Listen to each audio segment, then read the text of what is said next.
Hello, नमस्कार. आपल्या सगळ्यांना प्रोग्राम संपवून लवकर घरी जायची घाई आहे, तरी पण एक 5-10 मिनटात मी अत्यंत महत्त्वाचा विषय या इथे घेणार आहे. आणखीन मी तुम्हाला खात्री देतो की 5 ते 10 मिनटात मला जे म्हणायचं आहे ते मी तुम्हाला सांगू शकतो. आणखीन त्याच्या आधी ही एक तुम्हाला अगदी थोडक्यात एक फिल्म दाखवतो. त्या फिल्ममध्ये मला जे म्हणायचं आहे ते सांगण्यात येईल आणि त्याच्यानंतर 2 ते 4 मिनटात मी त्याचा पुढे उहापोह करेन. काय साईजचा असलो हो, स्टँडर्ड पाव एकर साईजचा आहे. जवळजवळ 100 फूट लांब, 100 फूट रुंद आणि 20 फूट खोल आहे. आणि हा प्लास्टिक पण टाकलाय. अहो अशोकराव, आपल्या इथं कोरड्या 8-9 महिन्यामध्ये जवळजवळ 10 फूट पाणी बाष्पीभवनामुळे उडून जात आहे. म्हणजे जवळजवळ निम्म्याहून अधिक पाणी असंच उडून जातं? हो ना. अहो म्हणून तर हे इव्हॉल्व आणलंय. अहो पण तुमचं हे एव्हॅला कसं आणि किती पाणी वाचवणार? चला सांगतो. अहो अशोकराव, हा एव्हॅलॉक वापरायला अतिशय सोपा आणि साधा आहे. कोणीही याचा वापर करू शकतो. हे जरा मी तुम्हाला दाखवतो.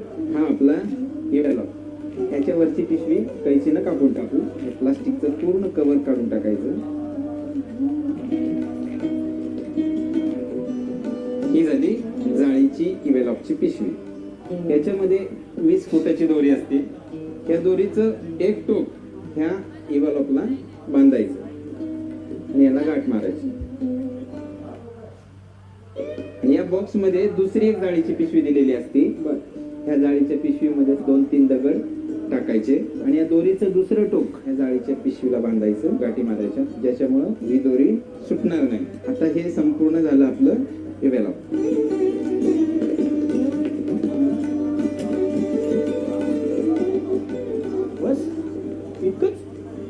आता त्याला काय होणार? आता बघा, इव्हॉल्व बेगला दगड आणि दोरी बांधल्यामुळं ती पाण्यात आहे तिथंच एखाद्या कमळासारखी तळ्यामध्ये थांबेल आणि जाळीच्या पिशवीतून ठराविक प्रमाणात इव्हॉल्व बाहेर येऊन अतिशय पातळ फिल्म पाण्यावर आपोआप सतत पसरेल.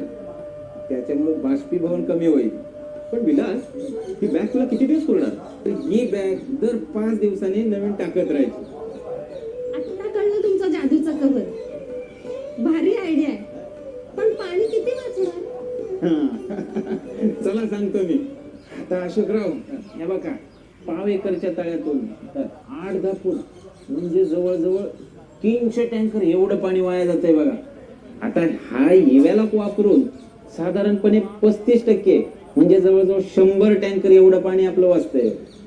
8 महिने इव्हॉल्वचा वापर केला तर किती खर्च येईल बरं? आणि याच्यापासून फायदा काय होणार आहे हे जरा परत एकदा सांगा बरं. अहो आपल्यासारख्या तळ्याला आहे ना साधारणपणे 8 ते 9 हजार रुपये खर्च येईल. त्याच्यामुळे आहे ना जवळजवळ 100 टँकर एवढं पाणी वाचवता येतं आणि दर 1000 लिटरला फक्त 8-9 रुपये खर्च येतोय बघ. अहो 100 टँकर पाणी जर मिळालं तर 2 एकर ड्रीप हॉर्टिकल्चरची 2 महिन्याची पाण्याची सोय झाली ना. अहो शेतकऱ्याच्या किती फायद्याचं आहे इव्हॉल्व. आहे ना फायद्याचं. तर हो हेच नाही, ऐन उन्हाळ्यात खात्रीचं पाणी.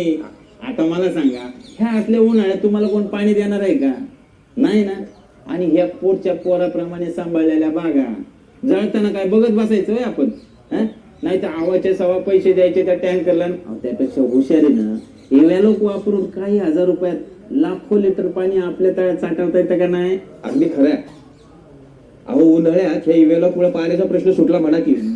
पण मला एक सांगा, त्या इव्हॉल्वचा अगोदर एक कुठं वापर करून झालाय का? नाही म्हणजे माणसं, जनावरं, मासे यांना काही अपाय? गेल्या 30 वर्षापासून आहे ना शेकडो तलावावर, पिण्याच्या पाण्याच्या तलावावर हे इव्हॉल्व वापरून साधारणपणे 1500 कोटी लिटर एवढं पाणी वाचवलंय. हे इव्हॉल्व पूर्णपणे नैसर्गिक आणि शुद्ध शाकाहारी आहे, माहितीये का? आता बघा. अहो काय करताय? हे इव्हॉल्व मासे, माणसं आणि पिकं यांना 100% सेफ आहे. खात्री पटली? अरे का मेरा?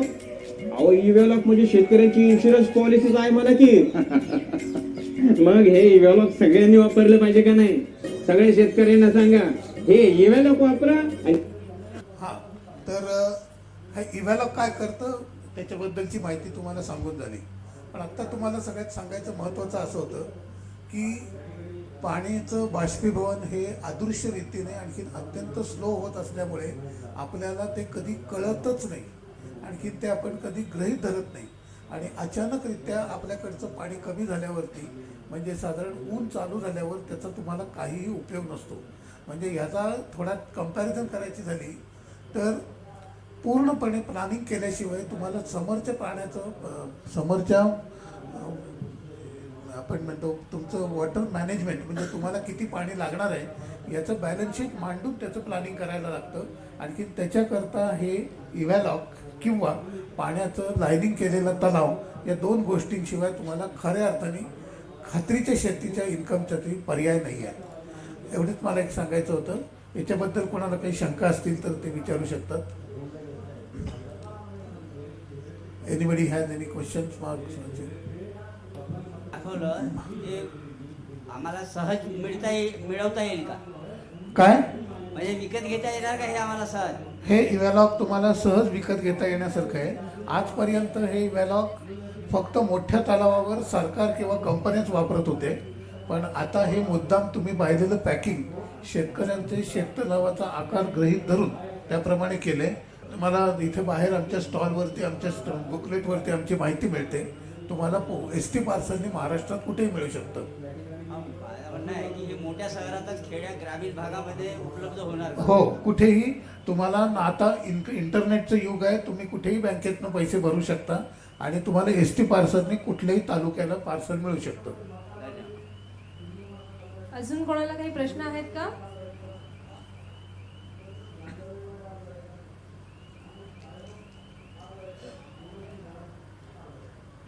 कंपनीने याची कॉस्ट काय ठरवलेली आहे?